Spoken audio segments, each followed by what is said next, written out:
இலக்கியம், வரலாறு, இதுவரை நாம் அறியப்படாத உண்மைகள், இவைகளை அழகு தமிழில் தொகுத்து நமக்காக வழங்க வருகிறார் பேராசிரியர் சுபவீரபாண்டியன் அவர்கள். நிகழ்ச்சியில் அடுத்த பகுதியாக வரவிருப்பது ஒன்றே சொல் நன்றே சொல்.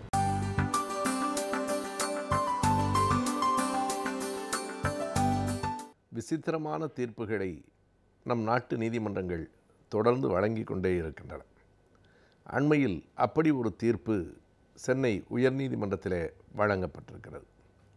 கடலூர் நீதிமன்றம் வழங்கியிருந்த தண்டனையை நீக்கி சென்னை உயர்நீதிமன்றம் புதிய தீர்ப்பை வழங்கியிருக்கிறது. சில ஆண்டுகளுக்கு முன்பு 18 வயது நிரம்பாத ஒரு பெண்ணை பாலியல் வன்முறைக்கு உள்ளாக்கிய இளைஞன் மீது காவல்துறை வழக்கு தொடர்ந்தது. அந்த பெண் கருவுற்று ஒரு குழந்தைக்கும் தாயானாள். அதற்கு பின்னால் தான் அந்த தீர்ப்பு வருகிறது. கடலூர் நீதிமன்றம் மிக கடுமையாக அந்த குற்றம் இழைத்தவனுக்கு 2 லட்சம் ரூபாய் தண்டம் ஃபைன் விதித்து 7 ஆண்டுகள் சிறை தண்டனையும் வழங்கிற்று. அதனை எதிர்த்து சென்னை உயர்நீதிமன்றத்திலே அந்த இளைஞன் மேல்முறையீடு செய்தான். அந்த தண்டனை உறுதிப்படுத்தப்படும் அல்லது கூடுதலாக ஆக்கப்படும் என்று கருதியிருந்த நேரத்தில் மிக விசித்திரமான ஒரு தீர்ப்பு இன்றைக்கு சென்னை உயர்நீதிமன்றத்தில் வழங்கப்பட்டிருக்கிறது. குற்றம் புரிந்தவனுக்கு இடைக்கால பிணை ஜாமீன் வழங்கி ஒரு சமாதான முயற்சிக்கு போய் அந்த பெண்ணை திருமணம் செய்து கொள்ளும்படி நீதிமன்றம் அறிவுறுத்தி இருக்கிறது. அதற்கு அந்த நீதிமன்றம் பல்வேறு காரணங்களை எடுத்து காட்டியிருக்கிறது. அந்த பெண் வயதுக்கே வராத, அதாவது 18 வயது நிரம்பாத பெண், தாய் தந்தையர் இல்லாத ஒரு பெண், அனாதை இல்லத்திலே வளர்ந்தவள். எனவே இவனாவது அந்த பெண்ணை ஆதரிக்கட்டும். இப்போது குழந்தை பிறந்திருக்கிறது. அந்த குழந்தைக்கு தந்தையில்லாத குழந்தை என்கிற பெயரும் வந்து சேரும். இரண்டாவதாக அந்த பெண் யாருடைய மனைவியாகவும் இல்லாமல் இந்த உலகில் வாழ நேரும். அவர்கள் குறித்திருக்கிற அந்த ஆங்கில சொல் நோபடிஸ் ஒய்ஃப் என்பது. யாருடைய மனைவியாகவும் இல்லாமல் வாழ நேரும்.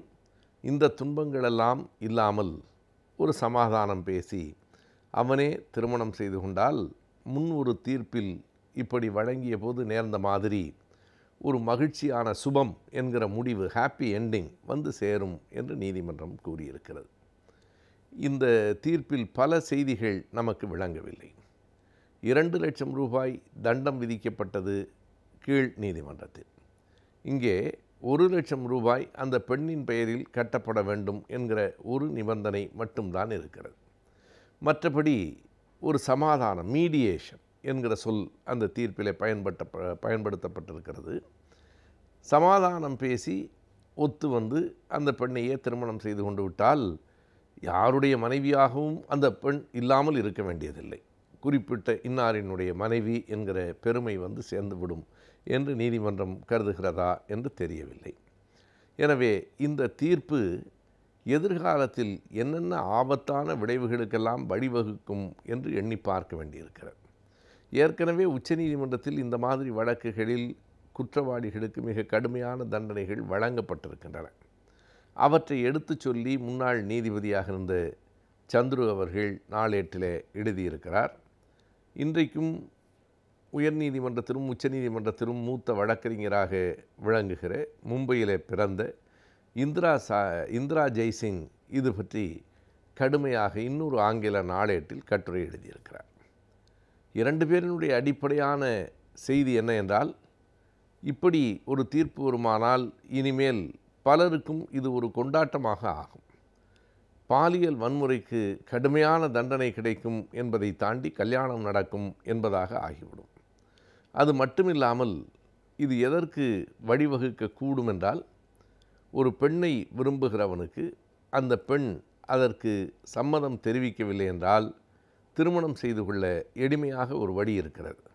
அந்த பெண்ணை கடத்தி கொண்டு போய் பாலியல் வன்முறைக்கு உள்ளாக்கிவிட்டால் அந்த பெண் கருவுற்று குழந்தையும் பெற்றுவிட்டால் முடிந்து போயிற்று.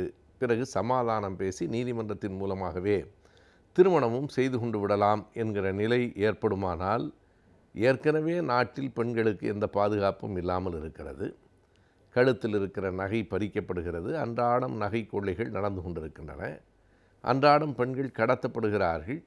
இனிமேல் நீதிமன்றத்தினுடைய ஆணை அல்லது ஆசீர்வாதமே வந்துவிட்டது என்று சொன்னால் மிக எளிதாக இந்த நாட்டில் பாலியல் வன்முறைகள் தொடர்ந்து விடாதா என்று சமூக ஆர்வலர்களுக்கு ஒரு மிகப்பெரிய கவலை ஏற்பட்டிருக்கிறது. இந்திரா ஜெய்சிங் எழுதுகிற போது அந்த தலைப்பிற்கு அவர் நோபடிஸ் ஒய்ஃப் என்றே கொடுத்திருக்கிறார். அதுதான் அந்த கட்டுரையினுடைய தலைப்பு. நீதிபதியினுடைய தொடரையே எடுத்து நோபடிஸ் ஒய்ஃப், யாருடைய மனைவியாகவும் இல்லாமல் இருப்பது அவ்வளவு பெரிய குற்றமா? யாருடைய மனைவியாகவும் இல்லாமல் இருப்பது சமூகத்தில் இழிவா? யாருடைய மனைவியாகவும் இல்லாமல் இருப்பது எல்லோரினுடைய பரிதாபத்திற்கும் உரியதா என்கிற கேள்விகளை அந்த கட்டுரை எழுப்புகிறது. யாருடைய கணவனாகவும் இல்லாமல் இந்த உலகில் ஆண்கள் இருக்கலாம் என்றால் யாருடைய மனைவியாகவும் இல்லாமல் ஒரு பெண் இருக்க முடியாதா அல்லது இருக்கக்கூடாதா என்கிற கேள்வி வருகிறது. எனவே ஒரு சமூக மதிப்பு என்பதே நீ இன்னாருடைய மனைவி என்பதாக இருந்தால்தான் என்று கூறுவது ஒரு மிகப்பெரிய ஆணாதிக்க சிந்தனையாக இருக்கிறது என்று இந்திரா ஜெய்சிங் அந்த கட்டுரையில் எழுதுகிறார். எனவே இப்படிப்பட்ட தீர்ப்புகள் நமக்கு பேர் அச்சத்தை உருவாக்குகின்றன என்று கூற வேண்டும். அதிலும் ஒரு மகிழ்ச்சியான முடிவு, ஹாப்பி என்டிங் ஏற்பட்டு விடுகிறது என்பது, என்ன குற்றம் வேண்டுமானாலும் இழைத்துவிட்டு பிறகு திருமணம் செய்து கொண்டு விட்டால் கடைசியாய் திரைப்படங்களில் சுபம் என்று போடுவார்களே, அப்படி சுபமாக முடிந்துவிட்டால் போதும் என்று நினைக்கிற நினைப்பா என்பதும் விளங்கவில்லை. எனவே இன்றைக்கு இந்த வழக்கில் மிக தெளிவாக ஒன்று சொல்லப்பட வேண்டியிருக்கிறது. பாதிக்கப்பட்ட பெண்ணுக்கு தேவை பரிவோ திருமணமோ இல்லை, நீதிதான் தேவை. நீதிமன்றங்கள் அதைத்தான் கொடுக்க வேண்டும். நீதிமன்றங்களில் அதுதான் எதிர்பார்க்கப்படுகிறது. மதங்களினுடைய புனிதம் என்று கருதப்படுகிற நூல்களிலே இருந்தெல்லாம் சிலவற்றை நீதிபதி அவர்கள் எடுத்துக்காட்டி, எனவே இப்படியெல்லாம் சில இடங்களில் நடந்திருக்கிறது என்று சொல்லுவதையும் கூட வழக்கறிஞர் இந்திரா ஜெய்சிங் ரொம்பவும் கடுமையாக அதை மறுத்திருக்கிறார். ஒரு மத சார்பற்ற நீதிமன்றங்கள் நமக்கு வேண்டும். இப்படியெல்லாம் மத நூல்களிலிருந்து மேற்கோள் காட்டுவதை விட்டுவிட்டு நடைமுறையில் எது நியாயமோ அதை நீதிமன்றங்கள் தீர்ப்பாக வழங்க வேண்டும் என்றுதான் நாங்கள் எதிர்பார்க்கிறோம் என்று அவர் எழுதியிருக்கிறார். இதற்கு முன்பாகவே நடந்த இன்னொரு செய்தியையும் நாம் அறிவோம். இந்தியாவில் ஸ்ரீநகர் சிறைச்சாலையில் இருந்த ஒரு பாகிஸ்தான் பெண்ணோடு இந்தியாவினுடைய காவல்துறையை சார்ந்த ஒருவர் பாலியல் வன்முறையில் உடல் உறவு கொள்ள அந்த பெண் கருவுற்றாள், குழந்தை பெற்றாள். ஆனால் அந்த குழந்தையை எங்கள் தேசத்து குடிமகன் என்று 2 நாடுகளும் ஏற்றுக்கொள்ளவில்லை.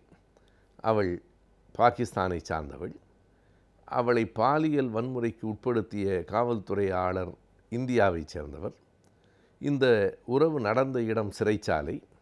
எனவே சிறைச்சாலையில் எந்தவிதமான முறையும் அற்று சட்டத்திற்கு அப்பாற்பட்டு பிறந்திருக்கிற குழந்தை எங்கள் நாட்டில் பிறந்திருந்தாலும் எங்கள் குழந்தை இல்லை என்று இந்தியாவும், எங்கள் பெண்ணுக்குத்தான் பிறந்திருக்கிறது என்றாலும் அது எங்கள் குழந்தை இல்லை என்று பாகிஸ்தானும் சொல்லிவிட்டார்கள். அதையும் நாம் அண்மையிலே பார்த்தோம். எனவே அடிப்படையில் பெண்களுக்கு எந்த விதமான ஒரு பாதுகாப்பும் அற்ற, அவர்களுக்கான எந்த ஒரு தனி மனித உரிமையும் அற்ற ஒரு சமூகத்தில் வாழ்கிறோமோ என்கிற அச்சம் எழுகிறது. எனவே எந்த நீதிமன்றம் அவர்களுக்கு பாதுகாப்பு அளிக்க வேண்டுமோ, எந்த நீதிமன்றம் நீதி வழங்க வேண்டுமோ, எந்த நீதிமன்றம் குற்றவாளிகளை கடுமையாக தண்டிக்க வேண்டுமோ அந்த நீதிமன்றமே இப்படி தண்டனைகளுக்கெல்லாம் பாதுகாப்பாக, தண்டனைகளுக்கு பதிலாக பாதுகாப்பு வழங்குவதும், பாதிக்கப்பட்டவருக்கு பதிலாக குற்றவாளிகளிடத்திலே மனிதநேயம் காட்டுவதும், அடடா யாருக்கும் மனைவியாக இல்லாமல் போய்விடக்கூடாதே என்ற தேவையற்ற பரிவு காரணமாக அவனையே மணந்து கொள்ளச் சொல்லுவதுமாக இப்படிப்பட்ட தீர்ப்புகள் நமக்கு முரண் நகையாகவும் விளங்கா தன்மை உடையனவாகவும் இருக்கின்றன.